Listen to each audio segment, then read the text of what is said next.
Olá pessoal, meu nome é Denis Vandenberg, sou estudante de Sistemas para a Internet e no vídeo de hoje vou explicar um pouco as estratégias e a linha de raciocínio que utilizei para resolver o desafio do estagiário. Então, sem mais enrolação, solta a vinheta e bora pro vídeo.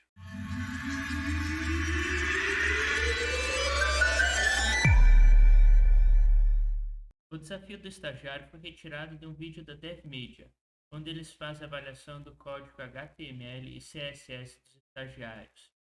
Neste vídeo, eles disponibilizaram as imagens tanto do layout como as imagens utilizadas no próprio site. Como estudante de sistemas para a internet, eu achei que seria uma maneira bem interessante de avaliar e pôr em prática os meus aprendizados. O primeiro passo foi criar um repositório no GitHub. Vou deixar o link de acesso ao repositório disponível embaixo do vídeo. Depois criei uma pasta. Como é um projeto pequeno, eu acabei optando por criar pastas apenas para as imagens utilizadas no site. E apesar das imagens do layout não serem necessárias aqui dentro do projeto, né, para o site, eu acabei deixando-las aqui junto, mas por questão de organização. Além desses arquivos, ainda tem o index.html, onde fica todo o código HTML, e mais duas folhas de estilo, o style CSS, onde eu coloco todo o código CSS básico, e ainda criei uma folha em separado que fica responsável por todas as adaptações de CSS para a responsividade do site. Para poder me concentrar apenas em escrever o código, procurei deixar o máximo de coisas preparadas de antemão. Para os ícones do desafio, utilizei o site da Font Awesome e já peguei todos os códigos de todos os símbolos que eu precisava. Né? Eu fui copiando e colocando tudo aqui no footer aqui no footer do código HTML. Daí, o momento que eu precisava de algum ícone, bastava chegar aqui, copiar esse código e colocar lá no local devido. Também tirei a fonte aqui do Google Fonts. Selecionei apenas a normal e a itálico. E aqui basta copiar o link aqui e pôr no head e do código HTML. E aqui o CSS, basta colocar aqui debaixo, colocar aqui na folha de estilo CSS. Como esse site aqui ele possui só um tipo de fonte, eu acabei optando por colocar a fonte aqui direto pode, porque se precisar você muda só aqui num lugar. Porém, caso houvesse mais uso de mais fontes nessa mesma página, eu optaria por usar variáveis, assim como eu fiz com as cores. No root da folha de estilos, eu criei aqui várias variáveis dando nome às cores para poder escrever o código de forma mais intuitiva, né, e não precisar ficar mudando o tempo todo de vir aqui, pipetar, voltar ali e colocar a cor. Outra vantagem é no momento que você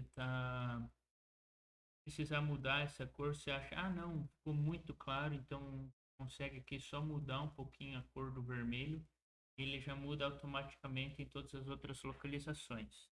Depois de ter deixado tudo isso aqui preparado, eu voltei aqui no GIMP, eu dei uma boa analisada no site em geral. Se a gente der uma olhada aqui, ó,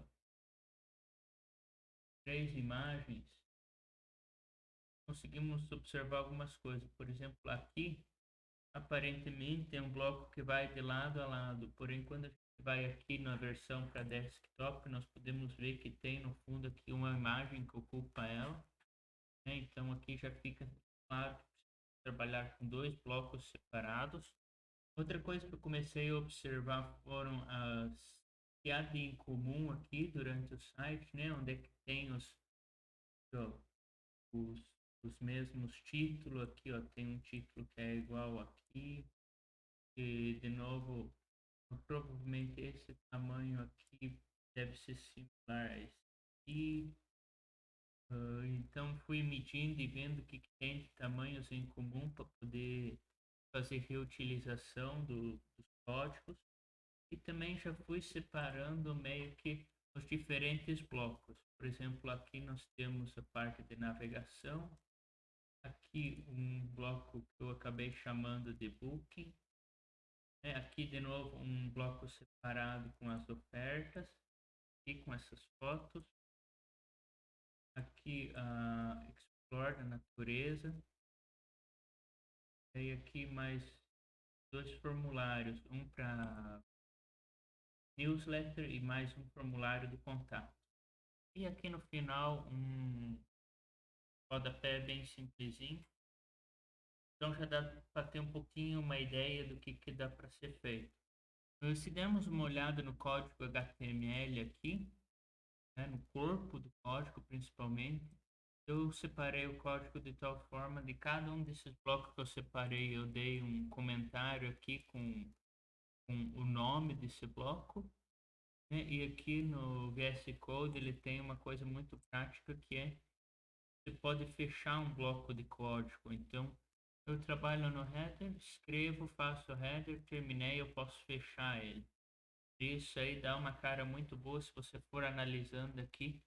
Você tem um código que quase parece o índice de um livro aqui, ó, mostrando header, booking, good offers, explore, newsletter, contact, footer.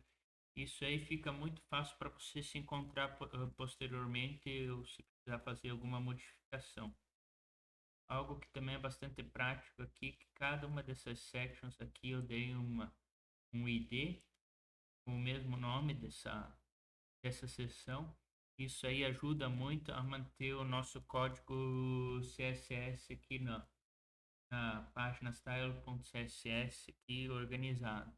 Aqui na style.css eu procurei organizar meu código de tal forma que eu deixei as variáveis aqui tudo no topo, né? Porque são provavelmente a parte do código que tem mais chance de ser alterado. E a partir daqui eu pego as tags mais gerais e assim eu vou descendo, né, deixando as mais importantes no topo e assim eu vou descendo por importância.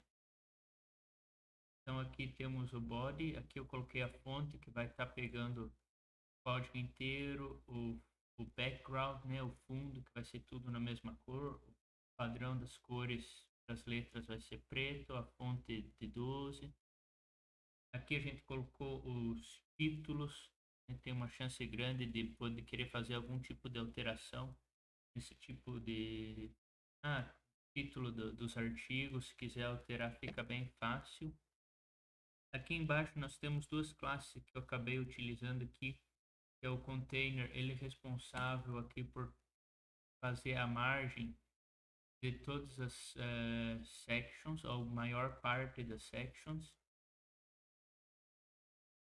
E aqui temos o input, que a gente usa esse espaçamento, em quase todos os inputs a gente usa esse mesmo espaçamento, mesma borda. E daí daqui para baixo eu organizei meu código mais ou menos da mesma forma que eu fui organizando o código aqui no index.html. Também procurei usar muitas definições como o max width, ele já ajuda bastante na questão da responsividade, né? E outros argumentos como o display flex,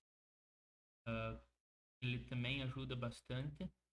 Esse justify content, com dois argumentos eu consigo organizar, então só o logo de um lado e aqui a parte de procura do outro, né? E totalmente responsivo, então se aumentar aqui, olha, ele sempre vai acompanhando.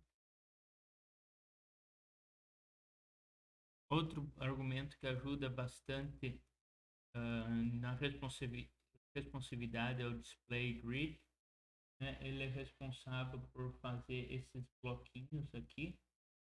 Aqui, a partir do momento que eu tinha visto que você tem um código, quando ele está pequeno, que são todos do mesmo tamanho, um embaixo do outro. Daí você aumenta ele tem esse padrãozinho aqui, ó, de ter uma imagem grande e quatro pequenininhas aqui. Isso aqui já ficou bem claro para mim que ia ser necessário usar um, um display grid. E para ver como o código ele fica bom quando usamos as estratégias, dá uma olhada aqui no nosso código style CSS. Temos aqui quase 360 linhas de código de formatação. E se olharmos aqui no nosso responsive.css, onde tem as media queries aqui, responsáveis por fazer um layout diferente, dependendo do tamanho da tela, a gente tem aqui 47, né, sendo que muitos aqui não teria como evitar, porque esse grid aqui das imagens ele realmente muda totalmente o layout, então ficaria muito difícil ou quase que impossível fazer um layout desse aí sem utilizar as, uh, as medias query. E na parte do label for tool também acabei usando o grid para fazer essa alteração aqui de um embaixo do outro e daí depois quando aumenta a tela passar um para o lado do outro. Isso aí até dá para fazer com um flexbox e um max width, mas eu acabei optando por trabalhar com label, porque se eu fosse trabalhar com flexbox nessa parte aqui, eu teria que encapsular cada um desse label e input aqui de novo em uma div, e se eu tiver que escolher entre fazer uma alteração no código HTML e escrever o CSS de uma forma diferente, eu sempre optaria por escrever o código CSS de forma diferente, porque se corre menos risco de acabar tendo conflitos com outros estilos já, por estar encapsulando novamente com outras divs e essas coisas. Bom, pessoal, e agora, antes de finalizar, queria comentar dois pontos assim desse layout que eu me bati um pouco. Primeiro ponto foi aqui por esse textinho aqui em cima da imagem. E para mim já ficou claro que eu teria que usar um position absolute aqui, né? Dá para fazer também com uma margem negativa para cima aqui para deixar sobreposto, mas isso aí seria uma tremenda de uma gambiarra digital. Então eu acabei optando por esse position absolute, mas assim que eu coloquei essa position absolute, o texto sumiu, foi embora, né?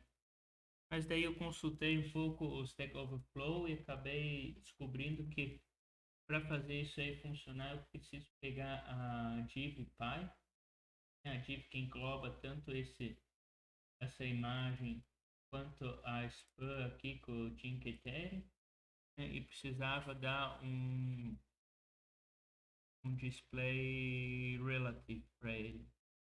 Outra coisa que eu me bati um pouco foi nessa mesma parte aqui, a questão do posicionamento do grid aqui responsivo. Se a gente der uma olhada aqui, essa parte aqui, ó, com grid column start, a gente consegue falar onde é que começa e onde termina a imagem. Aqui eu dei uma ideia de featured, né, que é a imagem em destaque aqui. A gente der uma olhada aqui no index offers aqui. Ela é a única imagem com esse ID aqui, né? E aqui, primeiro eu mudei o grid, que estava de 1 para 1, eu mudei de 4 frações, né? 1, 2, 3, 4. Eu falei que ela começa no ponto 1 e na minha lógica, na verdade, eu pensei que eu teria que falar que ela termina na segunda célula aqui, né? Então começa no grid column start 1 e termina no grid column start 2. Mas dá uma observada aqui que acontece quando eu coloco 2 aqui.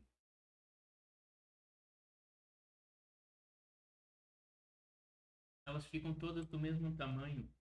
É até bastante confuso quando acontece esse tipo de erro, porque você não sabe o que está acontecendo, porque realmente não altera nada, né? Mas eu acabei descobrindo que isso aí é apenas eu errei na forma como é que o grid column start, grid column end, grid column row start e grid row end, eles interpretam essas colunas, né? Para explicar um pouquinho melhor, eu tenho uma imagem aqui, peguei do site Free Code Camp. Aqui eles mostram um layout grid 3x3, né? E na imagem onde eu falei, aqui, ó, aqui é onde é a coluna, aqui é o row, né? Aqui é o start, a imagem sempre começa no start e ele vai até o end. Quando eu falo columns, grid column start 1 até grid column end 2, ele vai começar aqui e vai terminar aqui, né? Então por isso que ele tinha o mesmo tamanho. E se porque ele pega aqui nessa esquina. E quando você escreve que vai do 1 ao 3, você está dizendo que a imagem vai desse ponto aqui até esse ponto aqui. E o mesmo aqui nos rows, né? Nas linhas. Ele vai da linha 1 até a linha 3, pegando a célula 1, a célula A, B, D e E. A primeira célula da primeira linha até a segunda célula da segunda linha. Então isso aí foi um pouco confuso, mas depois que eu vi essa imagem ficou bastante claro e também parece uma ferramenta bem boa, porque fica bem fácil de posicionar qualquer conteúdo em qualquer lugar que você quiser do grid. Era isso que eu tinha para contar sobre como eu resolvi o desafio. Todos os códigos estão disponíveis no GitHub. Pessoalmente fiquei bem feliz com o site, não apenas da aparência, que acredito ter ficado bem fiel ao layout original, mas também ao código, que ao meu ver ficou bem organizado e escrito de forma bastante eficiente. Se alguém encontrar erros ou tiver sugestões para melhoria, deixe um comentário, abra uma issue no GitHub, pois além de estar feliz de poder compartilhar meu conhecimento com vocês, ficaria ainda mais feliz de poder aprender algo novo com a colaboração de vocês. Agradeço por terem assistido até o final e se gostaram, não esqueçam de deixar um like, clicar no botão de seguir para não perder o próximo vídeo. Uma boa semana a todos e até o próximo vídeo.